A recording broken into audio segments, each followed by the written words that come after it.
जय हिंद साथियों, आज मैं आपको कराने वाला हूं हिंदी की प्रैक्टिस। आपने देखा होगा जो यूपी पुलिस का अभी एग्जाम कैंसिल हुआ है उसमें बड़माला से संबंधित कम सवाल आए थे, लेकिन अब क्या पूरी संभावना है कि बड़माला से ज्यादातर सवाल पूछे जाएंगे। इसलिए मैं प्रैक्टिस के तौर पर बड़माला में ऐसे सवाल लेकर आया हूं जो हर बार पूछे गए हैं, बार बार पूछे जाते हैं। अगर पूछे जाते हैं तो सिर्फ ये सवाल बड़माला के अंदर से, वरना नहीं पूछे जाते, क्योंकि ज्यादातर सवाल यहीं से बन जाते हैं। तो सवाल नंबर 1 आपके सामने है, तो यहां पर देखना एक सवाल क्या कह रहा है आपसे। सवाल नंबर पहला क्या कह रहा है, वो कह रहा है कि छह का निर्माण किन दो ध्वनियों के संयोग से होता है। आप अच्छे जानते हो कि जो हमारा छह है ये वाला, ये एक संयुक्त व्यंजन है। संयुक्त व्यंजन हमारे चार हो जाते हैं। संयुक्त व्यंजन कितने होते हैं? संयुक्त व्यंजन, संयुक्त व्यंजन ये हमारे चार हो जाते हैं। ये आप अच्छे से जानते हो, छह, त्रय और ज्ञ। छह, त्रय, ज्ञ। ये जो पूछ रहा है किससे बनता है, जो हमारा ये छह है ये बनता है कै हलंत के साथ, और पेट चिरसा वाला से बन जाता है। तो ऑप्शन नंबर कौन सा हो जाएगा? Option number D is the right answer. Option D इसका बिल्कुल सही आंसर हो जाएगा। ठीक है भाई, सवाल नंबर अगले पे आ जाते हैं। देखो सवाल नंबर अगला क्या कह रहा है। सवाल नंबर अगला देखो, ये रहा आपके सामने। सवाल नंबर अगला ये रहा मेरे लल्ला। देखो क्या कह रहा है सवाल में। सवाल में कहा जा रहा है कि हिंदी वर्णमाला में स्वरों की कुल संख्या कितनी है। हिंदी वर्णमाला के अंदर कितने स्वर होते हैं टोटल, ये हमसे कहा जा रहा है। तो आप अच्छे जानते हो जो हिंदी वर्णमाला में स्वर होते हैं वो हमारे 11 हो जाते हैं। Option number B is the right answer. कौन कौन से हो जाते हैं? देखो, छोटा वाला ए, बड़ा वाला ए, छोटी वाली ई, बड़ी वाली ई, छोटा वाला ऊ, सॉरी छोटा वाला ऊ होता है इसमें, छोटे वाला ऊ हो जाता है, और जो तुम्हारा बड़ा वाला ऊ हो जाता है, बड़ा वाला ऊ हो जाता है, और इसमें ए हो जाता है, ए हो जाता है बड़ा वाला, छोटा वाला ओ हो जाता है, और बड़ा वाला ओ हो जाता है, और तुम्हारा री हो जाता है। री मतलब ऋषि भी बोलते हैं। आप इनको गिनोगे ये 11 ही बैठेंगे, 1 2 3 4 5 6 7 8 9 10 11। तो 11 हो जाते हैं। ऑप्शन नंबर 20 का बिल्कुल सही आंसर है। ठीक है भाई, सवाल नंबर अगले पे आ जाते हैं। देखना सवाल में क्या कह रहा है। बढ़िया प्रैक्टिस करा दूंगा, आपकी चिंता करने की जरूरत नहीं है। ठीक है भाई, काम खत्म, पैसा हजम, लेना देना कुछ नहीं। सवाल नंबर अगला ये रहा आपके सामने। ठीक है भाई, सवाल नंबर अगला ये रहा मेरे लल्ला। सवाल में कह रहा है कि निम्नलिखित में से कौन ट वर्ग नहीं है। ट वर्ग नहीं है पूछ रहा है। इसका मतलब है इनमें से एक वर्ण ऐसा है जो ट वर्ग का नहीं है, और 3 वर्ग ट वर्ग से आते हैं। आप अच्छे जानते हो, मैंने आपको कई बार ट्रिक बताई है इसकी। क्या बताई थी? मैंने कहा था कि आप एक ट्रिक याद कर लो, कता मूर्ध ओष्ठ। कता मूर्ध, कता मूर्ध और ओष्ठ, बस सबसे अच्छी ट्रिक यही है, लेना देना कुछ नहीं। कता मूर्ध ओष्ठ है, ओष्ठ है होता है, टे बना दो यहाँ पर, ओष्ठ है। ये हमारा जो अंग है जहां से बोले जाते हैं ये वो होते हैं, और इधर जो मैं लिख रहा हूं ये वर्ग हो जाते हैं। वर्ग मतलब जैसे कै, चे, टे, ते और पे। कचट तप, तीन तीन कर लो, कचट तप। तो हमसे पूछ रहे हैं टे वर्ग नहीं है। इसका मतलब है कि टे वर्ग के अंदर जितने आते हैं वो हो जाते हैं। टे वर्ग में जैसे टे, ठे हो जाता है, टे के बाद ठे हो जाता है, टे ठे, डे हो जाता है, ढे हो जाता है, और उमे हो जाता है। ठीक है भाई, ये हमारे हो जाते हैं 1 2 3 4 5, 5 हो जाते हैं। उसने पूछा है टे वर्ग नहीं है, पूछा है क्या पूछा है भाई? टे वर्ग नहीं है। टे वर्ग नहीं है, तो टे वर्ग में कौन सा? ये वाला नहीं आएगा। कौन सा नहीं क्या हुआ भाई, क्यों डांस कर रहा है फालतू में? क्या बात नहीं है? तो ये वाला हो जाएगा ऑप्शन नंबर डी, क्योंकि ये तो आते हैं हमारे में, ये तो आते हैं तीनों, टेट है, डेड है, अणे। ये नहीं आता, ये कै में आता है, ये कै वर्ग में आ जाता है। ठीक है भाई, सवाल नंबर अगले पे आ जाते हैं। देखना सवाल नंबर अगले पे क्या कह रहा है। सवाल नंबर अगला ये रहा मेरे लल्ला। देखो क्या कह रहा है सवाल। सवाल में कहा जा रहा है, सवाल में कहा जा रहा है कि हिंदी वर्णमाला में व्यंजनों की संख्या है। हिंदी वर्णमाला में व्यंजनों की संख्या हमसे पूछी जा रही है कि हिंदी वर्णमाला में व्यंजनों की संख्या कितनी होती है। तो हिंदी वर्णमाला में व्यंजनों की संख्या कितनी हो जाती है? तो आप कहोगे हिंदी वर्णमाला में व्यंजनों की संख्या 33 हो जाती है। कितनी? 33 हो जाती है। Option number C is the right answer. Option C इसका बिल्कुल सही उत्तर हो जाएगा, कोई दिक्कत होनी नहीं चाहिए। ठीक है भाई, अगले पे आ जाते हैं। देखना सवाल नंबर अगला क्या कह रहा है। सवाल नंबर अगला कह रहा है निम्नलिखित में से दंते व्यंजन, निम्नलिखित में से दंते व्यंजन है, दंते व्यंजन कौन सा है ये हमसे वो पूछना चाह रहा है। तो ऑप्शन नंबर कौन सा होगा भाई, ऑप्शन नंबर हो जाएगा, ऑप्शन नंबर दंते व्यंजन। आप अच्छे जानते हो दंते व्यंजन क्या होता है, मैंने अभी आपको सिखाया था, कता मूर्ध ओष्ठ कचट तप। तो दंत पे आप ऐसे गिनो, दे कहां पर आ रहा है, आप उंगलियों पर गिनोगे तो ज्यादा बेहतर होगा, लिख के आप ज्यादा प्रैक्टिस नहीं कर पाओगे, उंगलियों पर अच्छा कर पाओगे। तो दे कौन से नंबर पे आता है, तो कता मूर्ध चौथे नंबर पे आता है। तो कै चे टे, कै चे टे ते, तो तय वर्ग में आ जाता है, यानी जो हमारा तय वर्ग होगा, जो हमारा तय वर्ग होगा वही क्या बन जाएगा भाई, वही हमारा आंसर बन जाएगा। तय वर्ग में कौन कौन आ जाते हैं भाई, देखो तय वर्ग में तय, थे, दे, धै, तय थे दे धै ने, ये हो जाते हैं। तो हमसे पूछा दंते व्यंजन है, तो दे में कौन सा आ रहा है, तय थे दे। Option number C is the right answer, option number C इसका बिल्कुल सही आंसर हो जाएगा। काम खत्म, पैसा हजम, लेना देना कुछ नहीं। ठीक है भाई, अगले पे आ जाते हैं। देखना अगला सवाल क्या कह रहा है। सवाल नंबर अगला ये कह रहा है हमसे, सवाल नंबर अगला ये कह रहा है, क्या कह रहा है कि कुछ तो कह रहा है। वो कह रहा है कि निम्नलिखित में से मूर्धन्य व्यंजन है, मूर्धन्य व्यंजन मैंने अभी आपको सिखाया था। मूर्धन्य व्यंजन देखो, मैं पे गिनोगे, मैं कौन से, कता मूर्धोष्ठ, कता मूर्ध, मैं आ रहा है तीसरे नंबर पे, तीसरे नंबर पे मैं आ रहा है, इधर से गिन दो, अब आप इधर से गिन दो, वर्ग वाले कै चे टे, टे आ रहा है। इसका मतलब है जो मूर्धन्य है वो टे वर्ग जितना भी होता है वो हमारा क्या हो जाता है, यानी कि आप ऐसे कह सकते हो टे वर्ग, जो टे वर्ग होगा वो पूरा का पूरा क्या हो जाएगा, मूर्धन्य हो जाएगा। ठीक है भाई, टे वर्ग मूर्धन्य हो जाएगा। तो टे वर्ग में टे ठे भी आता है, देखो टे वर्ग में ठे आता है, डे आता है, ढे आता है और न आता है, ये बात मैंने अभी बताई थी आपको। ठीक है भाई, तो कौन सा हो जाएगा, option number D is the right answer. ये सारे के सारे हो जाएंगे टे वर्ग में, यानी मूर्धन्य कहलाएंगे, मूर्धन्य व्यंजन। अगले पे आ जाते हैं, अगले पे आ जाते हैं भाई। सवाल नंबर अगला देख लेते हैं क्या कह रहा है सवाल में, देखना भाई।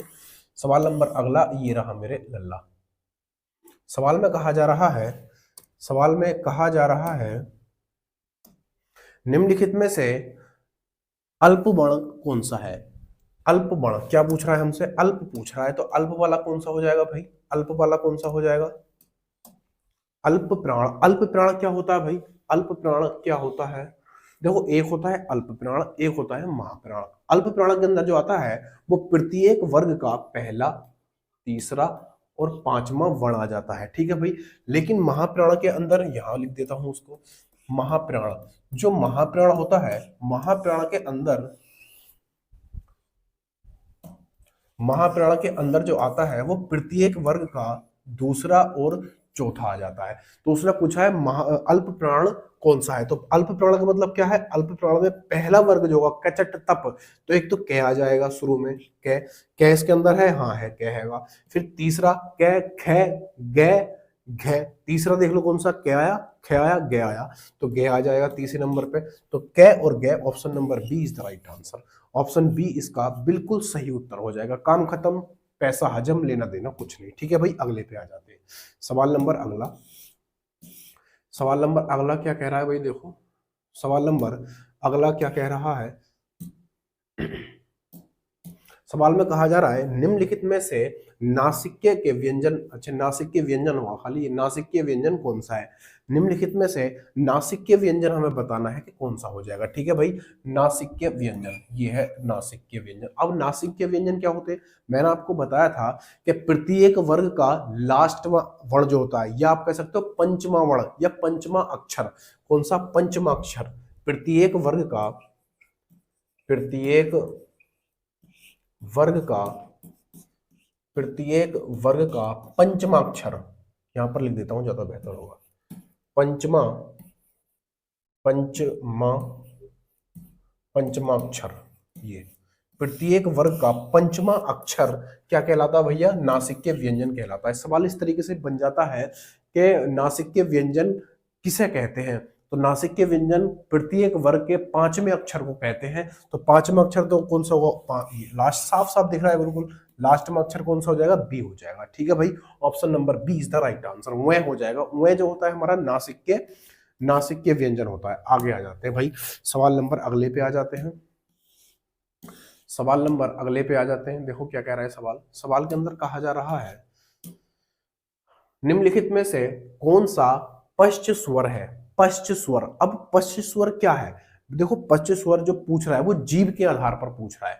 ये जो पूछ रहा है हमसे, ये जीभ के आधार पर पूछ रहा है। जैसे इस तरीके से अगर जीभ बनाई जाए, इस तरीके से अगर जीभ बनाई जाए, इस तरीके से अगर जीभ बना दे ऐसे, है ना, तो ये कहना चाह रहा है कि लास्ट में अक्षर, ये तो हमारा शुरुआत की, ये वाला आगे वाला भाग होता है, और एक यहां से गए तो ये बीच वाला हो जाता है, और लास्ट वाला जो हो जाता है हमारा, वो कौन सा हो जाता है, वो तो आ हो जाता है। तो बीच वाला जो होता है वो छोटा वाला ए हो जाता है, ई ए। इस यहाँ पर आगे वाले भाग से ई बोला जाता है छोटा वाला, बड़ा वाला ई बोला जाता है, ए बोला जाता है, और बड़ा वाला ए बोला जाता है। ये जो बोले जाते हैं चारों, ये आगे वाले भाग से, और यहां से बोले जाते हैं कौन से, बीच में सिर्फ एक बोला जाता है, वो है छोटा वाला आ, और बाकी जो बचे वो यहां से बोले जाते हैं। चाहे वो ए नहीं होगा, उसके बाद क्या बचा, ओ हो जाएगा, ओ हो जाएगा, है ना, बड़ा वाला ओ हो जाएगा, है ना, और इन चार और एक पांच, पांच से बचे जितने भी वो सब वहां से आ जाएंगे। तो कौन सा हो जाएगा भाई, बीच क्या पूछ रहा है, पश्च पूछ रहा है, यानी कि आ बड़ा वाला आ जाएगा। बड़ा देखो ई तो हमारा यहाँ पर है, आगे से बोला जाएगा, ये अलग से बोले जाएंगे। तो option number A is the right answer, option A इसका बिल्कुल सही उत्तर हो जाएगा, कोई दिक्कत होनी नहीं चाहिए। ठीक है भाई, अगला सवाल पे आ जाते हैं। अगला सवाल में क्या कह रहा है, सवाल नंबर अगला ये रहा आपके सामने। ठीक है भाई, सवाल नंबर अगला ये रहा मेरे लल्ला।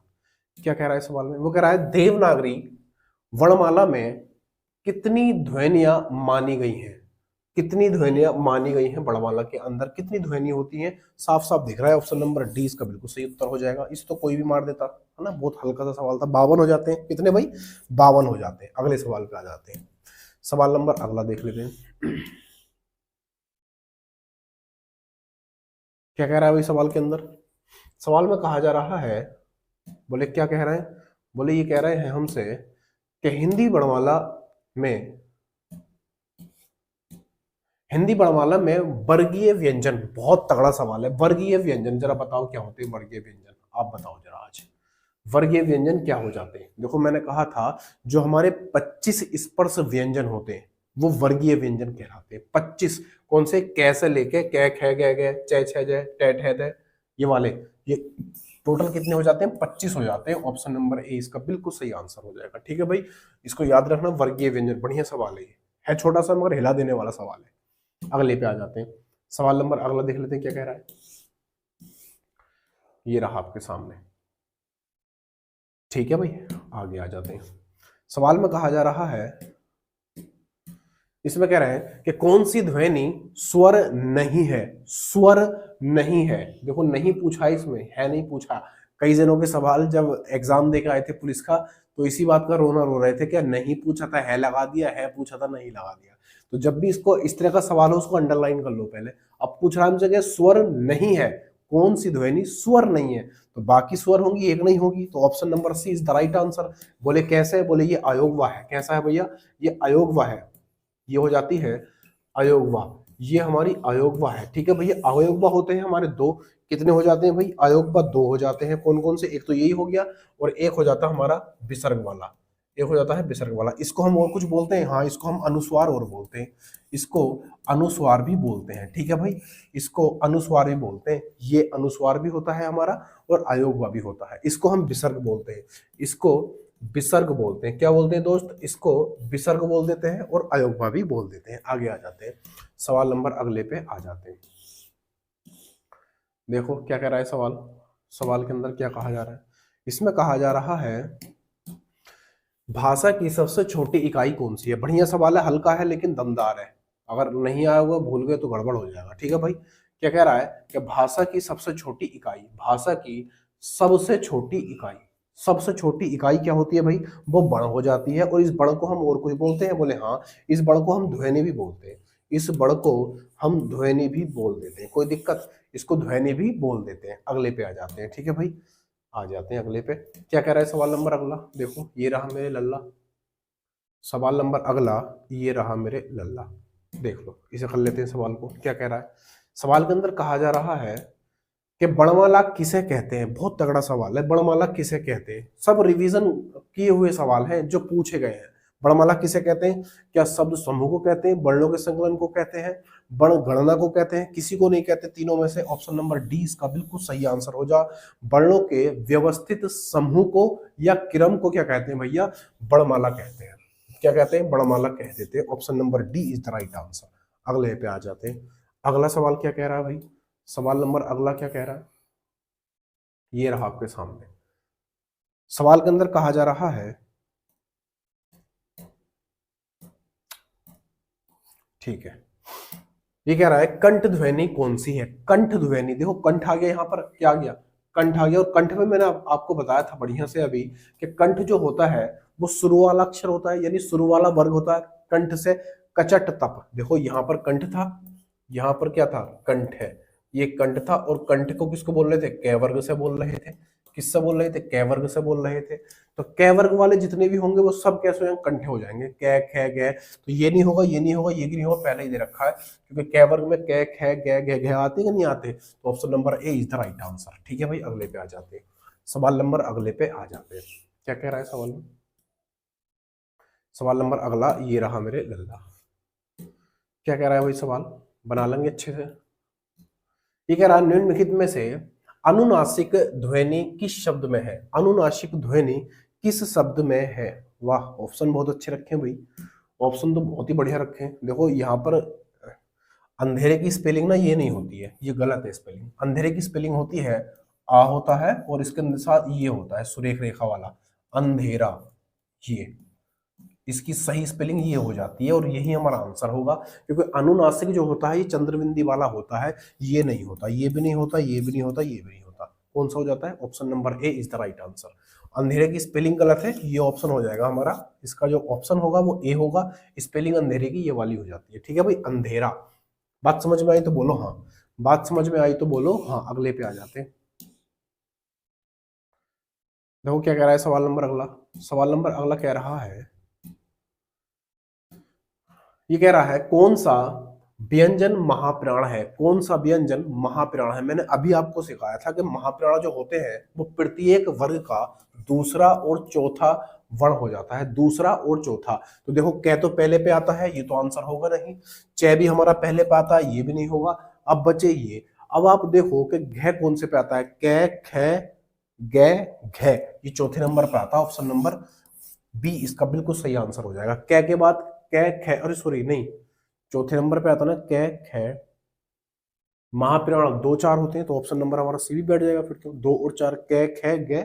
देखो देख लो, कै वर्ग में कौन कौन था, कै आता है, कै ख आता है, सही है, ख आता है ना। ग तो तीसरे नंबर पे आता है, ग आता है हमारा तीसरे नंबर पे। कै ख ग और घ। देखो ये पहले नंबर पे, ये दूसरे नंबर पे, तीसरे नंबर पे, चौथे नंबर पे। तो दूसरा और चौथा ये दोनों हो जाते हैं हमारे। दूसरा और चौथा हो जाता है ना, तो चौथा वाला आंसर हमारा बिल्कुल ठीक है, ये हो जाएगा। ये नहीं होगा क्योंकि तीसरे पे आता है। घ इसके अंदर है नहीं, कै भी नहीं होगा, मैंने पहले ही काट दिया था। तो ऑप्शन नंबर बी इसका बिल्कुल सही आंसर हो जाएगा। तो महाप्राण जो होते हैं मेरे दोस्त वो कौन से हो जाते हैं, वो दो और चार हो जाते हैं। प्रत्येक वर्ग का दूसरा और चौथा क्या होता है भाई, महाप्राण हो जाता है। अगले पे आ जाते हैं। सवाल नंबर अगला, देखो क्या कह रहा है सवाल नंबर पे। सवाल नंबर अगले पे क्या कह रहा है, ये कह रहा है हमसे कि निम्नलिखित में से संयुक्त व्यंजन कौन सा है। निम्नलिखित में से संयुक्त व्यंजन कौन सा है, तो संयुक्त व्यंजन बताना है। तो संयुक्त व्यंजन मैंने आपको कहा था कि चार होते हैं। संयुक्त व्यंजन जो होते हैं वो चार होते हैं। कौन कौन से, छ, त्रय, और एक हो जाता है ज्ञ, और एक होता है श्रेय। ये चार हो जाते हैं। अब चारों में कौन सा होगा कौन सा नहीं, ये भी नहीं होगा, ये भी नहीं होगा। Option number B is the right answer. Option B इसका बिल्कुल सही आंसर हो जाएगा। ये वाला इसमें दे रखा है। ठीक है भाई, चार होते हैं, अच्छे से पता है आपको। अगले पे आ जाते हैं। हल्का सी सवाल था ये तो, लॉलीपॉप सा सवाल था। अगले पे आ जाते हैं भाई। क्या कह रहा है सवाल में, सवाल के अंदर कहा जा रहा है, इसको मिटा लेते हैं। ठीक है भाई, कह रहा है जिन शब्दों के अंत में जिन शब्दों के अंत में छोटा वाला आ है आता है उन्हें क्या कहते हैं? तो उन्हें क्या कहते हैं भैया? उन्हें अकारांत कहते हैं। Option number D is the right answer. Option number D is the right answer. और जिनके अंत में बड़ा वाला आ आता है, जिनके अंत में अगर छोटे वाले की जगह बड़ा होता तो उसको आकारांत बोलते हैं। फिर उसको क्या बोलते? उसको बोलते आकारांत। और आकारांत कैसे लिखते फिर हम? बड़ा वाला आ से आकारांत ऐसे लिख देते, बिंदी लगा के अकारांत ऐसे बोलते। एक इकारांत होता है, ये बड़ा वाला आ रहा था तो इसको आकारांत बोल देते हैं। एक इकारांत होता है ई, अगर जिसका अंत ई से होता है तो उसको इकारांत बोल देते हैं। इकारांत, इकारांत बोल दे। बड़ी वाली ई होती इस तरीके से तो उसको हम बोल देते इकारांत, बड़ी वाली ई से इकारांत, तो उसको ये बोल देते। कोई दिक्कत? तो हमसे पूछा था आकारांत छोटा वाला, तो option number D is the right answer. ठीक है भाई, अगले पे आ जाते हैं। अगले पे आ जाते हैं, क्या कह रहा है भाई? सवाल नंबर ये रहा, सवाल नंबर अगला ये रहा मेरे लल्ला। देखो क्या कह रहा है सवाल में।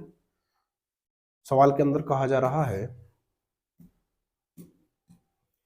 ये कह रहा है अघोष वर्ण कौन सा है? अघोष वर्ण कौन सा है? अघोष पूछा जा रहा है। अघोष, देखो मैंने आपको बताया तो अघोष जो होते हैं वो कौन से हो जाते हैं भाई? अघोष, अघोष हो जाते हैं हमारा 1 और 2।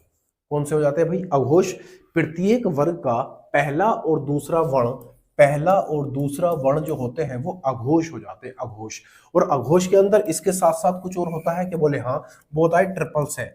ट्रिपल से, ट्रिपल से भी हमारा क्या हो जाता है भाई? अघोष हो जाता है। ये भी अघोष हो जाते हैं हमारे। इसमें है नहीं आता, इसमें है नहीं, वो सघोष में आता है, वो सघोष में आता है। लेकिन ये जो होते हैं तीनों शय वो हमारे अघोष में आ जाते हैं। किस में आते हैं? अघोष में आ जाते हैं। देख लो भाई कहाँ है, एक ही दे रखा है। Option number D is the right answer. अघोष, ऑप्शन डी इसका बिल्कुल सही आंसर हो जाएगा। काम खत्म, पैसा हजम, लेना देना कुछ नहीं। अगले पे आ जाते हैं। सवाल नंबर अगला क्या कह रहा है भाई? सवाल नंबर अगले पे कहा जा रहा है शुद्ध वर्तनी वाला शब्द है। शुद्ध वर्तनी वाला शब्द है, कौन सा शुद्ध वर्तनी का शब्द है भाई?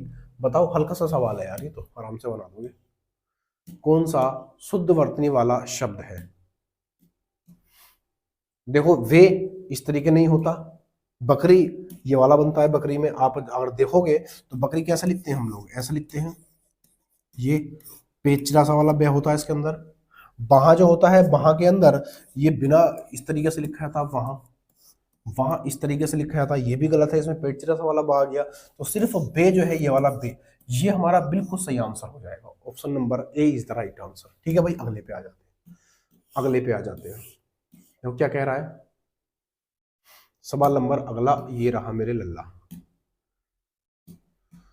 सवाल में कह रहा है कि अंश और अंश युग्म अर्थ है, यानी कि ये भिन्नार्थक, भिन्नार्थक जो शब्द होते हैं हमारे, ये वो है।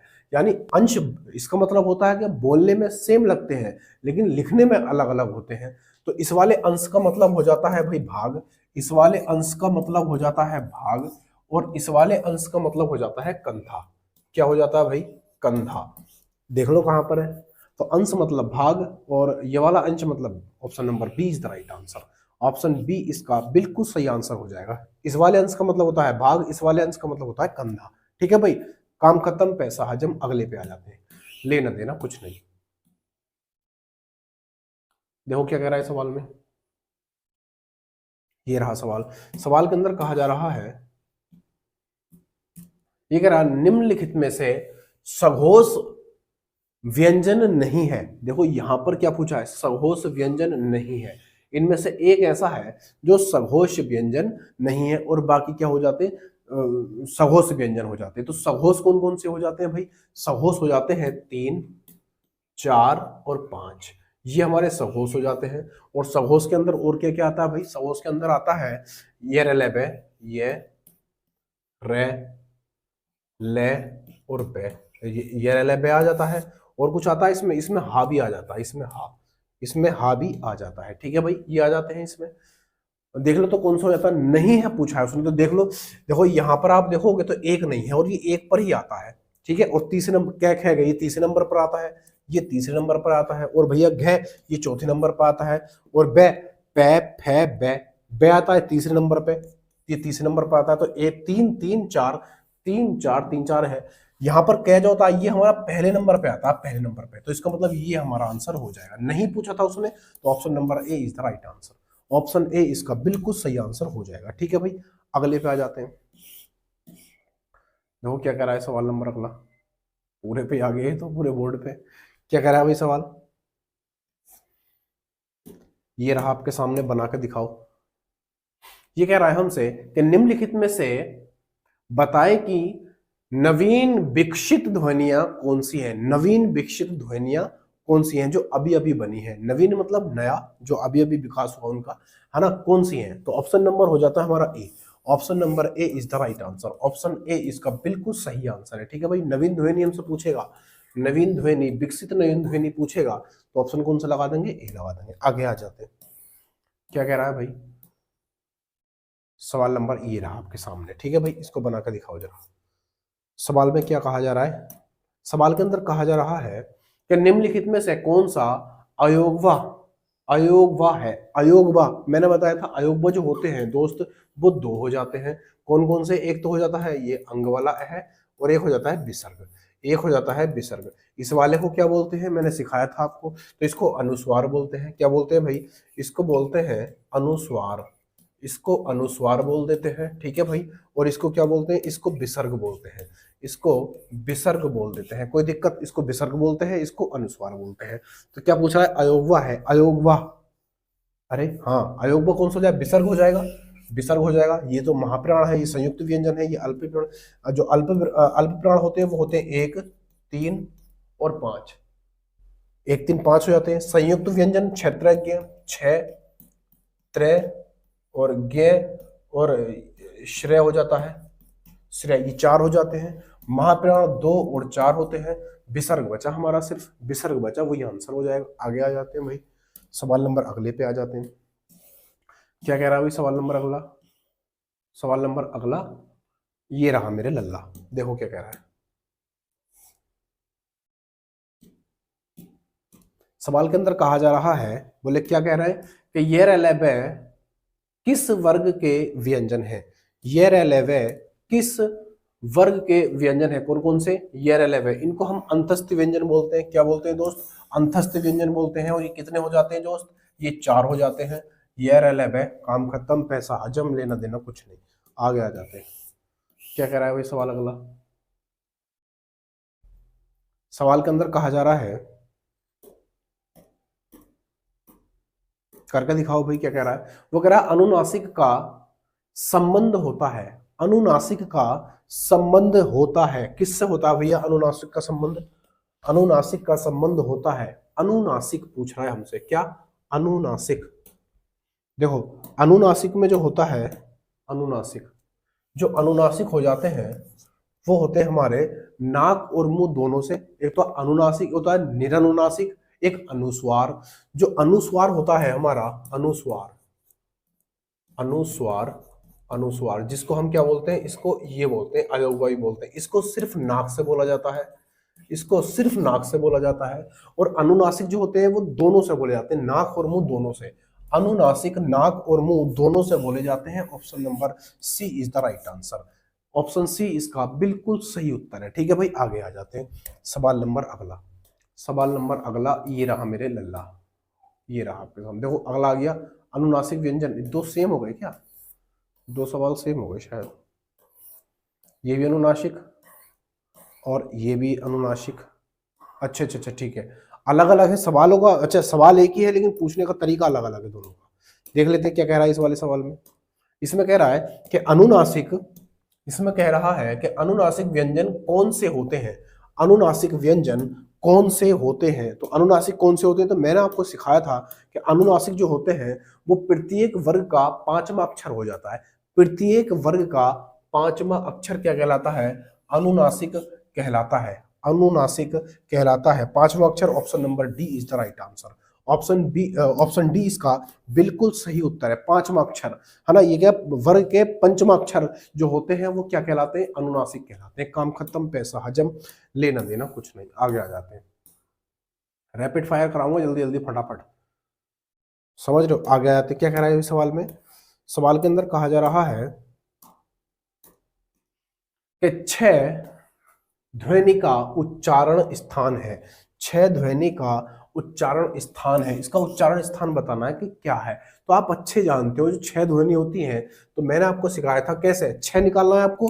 तो कचट तप, कचट तप कता मूर्ध ओष्ठ, तो 6 च 6 जय झ, तो च वर्ग में आता है। जो 6 है हमारा ये किस में आता है, ये च वर्ग में आ जाता है, च वर्ग। तो कै च दूसरे नंबर पे, दूसरे नंबर कै च दूसरे नंबर पर आ रहा है, क तय तो तालुव्य हो जाएगा, तालुव्य हो जाएगा। Option number C is the right answer. Option C इसका बिल्कुल सही आंसर है। इसकी ट्रिक भी बता दूंगा मैं, चिंता मत करो, दोबारा फिर कभी बता दूंगा। अगले आ जाते हैं सवाल नंबर, अच्छा इतना ही था क्या, अच्छा ये हमारे कुछ लास्ट सवाल था, है ना।